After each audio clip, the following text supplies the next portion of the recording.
જય શ્રી કૃષ્ણ. રાધે રાધે.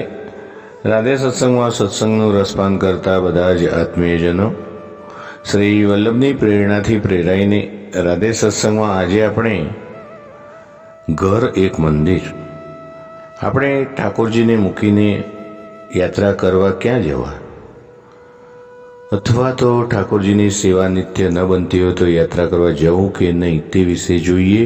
પરંતુ તે પહેલાં આપે રાધે સત્સંગ ચેનલને સબસ્ક્રાઈબ ન કરી હોય તો સબસ્ક્રાઈબ કરશો, જેથી નિત્ય સત્સંગની જાણ આપને થઈ શકે.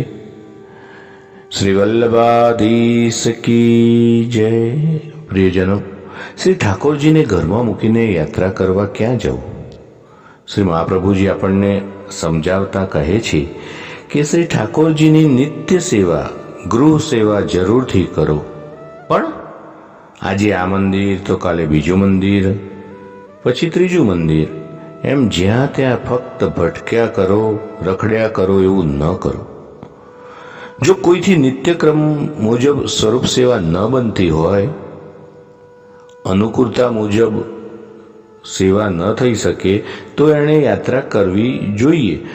પરંતુ આજે તો આપણે મોટાભાગના વૈષ્ણવો ફક્ત આ બીજા ક્રમની વિકલ્પમાં જ રસ ધરાવીએ છીએ અને બહાર યાત્રાઓ કરીએ અને ગૃહ સેવાને ટાળીએ. તો ઘરમાં સેવા નથી બનતી, ચાલો શ્રીનાથજી જઈ આવીએ. ઘરમાં સેવા નથી બનતી, ચાલો વ્રજમાં જઈએ. પણ ત્યાં જઈને શું કરીએ છીએ? તમારા મનને જરા પૂછો. ભક્ત શિરોમણી એવા આપણા અષ્ટસખા શ્રી સુરદાસજીએ એક પદમાં કહ્યું છે, હે જીવ, હે મન, તું આ દુનિયાના સંબંધોમાં લપટાયો છે. તું એમ માને છે કે આ તારી પત્ની છે તો તું સુખી છે, આ તારો દીકરો છે તો તું સુખી છે. પણ યાદ રાખજે, બિન ગોપાલ નહીં કોઈ અપનો, ઠાકોરજી વિના કોઈ તારું સગું નથી. સાચા સગા છો શ્રીનાથજી સુહાગી મારે, સાચા સગા છો શ્રીનાથજી. બીજું સખું સૌ મુખથી કહેવાતું, દુઃખમાં કોઈ નહીં આવે સાથજી, સાચા સગા છો શ્રીનાથજી. બીજું કોઈ સગું આપણું સાચું સગું નથી. બીજું સગું બધું મુખથી ખાલી કહેવાનું છે, પરંતુ આપણા સાચા સગા તો શ્રીનાથજી છે. તે આપણને આ પદમાં જણાવ્યું છે. જો દુઃખમાં બધા આવીને આશ્વાસન તો આપી જાય, પણ આપણું દુઃખ જોઈને બીજું કોઈ ભોગવવા તો ન આવે. ભોગવવું તો પડે આપણે. કેવળ આપણા હૃદયમાં બિરાજતા શ્રી પ્રભુને. આપણું શરીર રોગ ભોગવે ત્યારે શ્રી પ્રભુને પણ પરિશ્રમ પડે છે.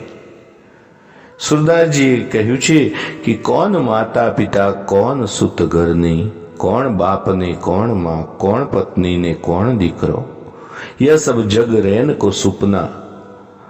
તો આ દુનિયા તો એક રાતનું સ્વપ્ન માત્ર છે, છતાંય આપણને એ સ્વપ્ન વધારે મીઠું લાગે છે. મન મલિન ઘર પર પ્રતિ, ડોલત ઉદર ભરત હેત. હે મન, તું કેટલું ગંદુ છે, મલિન છે.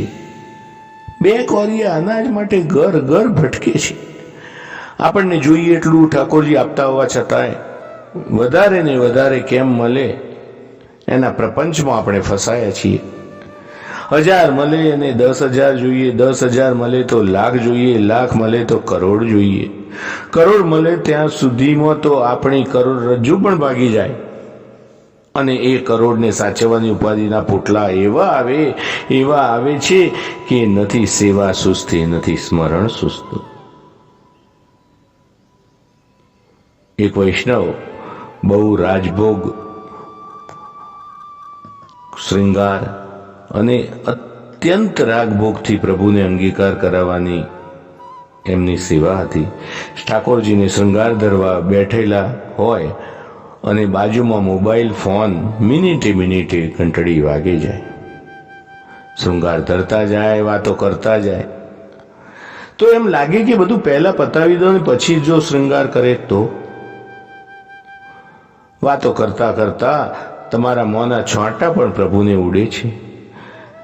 તમે નારાયણની સેવા કરો છો કે નારાયણના પત્નીની સેવા કરો છો?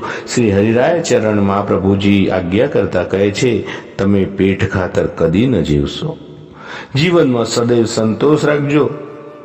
તો શ્રી ગોપાલેશ્વર પ્રભુએ એવી આજ્ઞા કરી છે કે આપણે દિવસમાં 1 પ્રહર અને 4 ઘડી એટલી નોકરી કરવાની કે એટલો જ વેપાર કરવાનો, બાકીનો સમય સેવા, સ્મરણ અને સત્સંગમાં વાપરવો. તો આ સાથે આજના સત્સંગને શ્રી વલ્લભના ચરણોમાં સમર્પિત કરી અત્રે વિરામ લઈએ. ફરી મળીશું રાધે સત્સંગમાં નવા જ સત્સંગ સાથે. શ્રી વલ્લભાધીશ કી જય. જય શ્રી કૃષ્ણ. રાધે રાધે.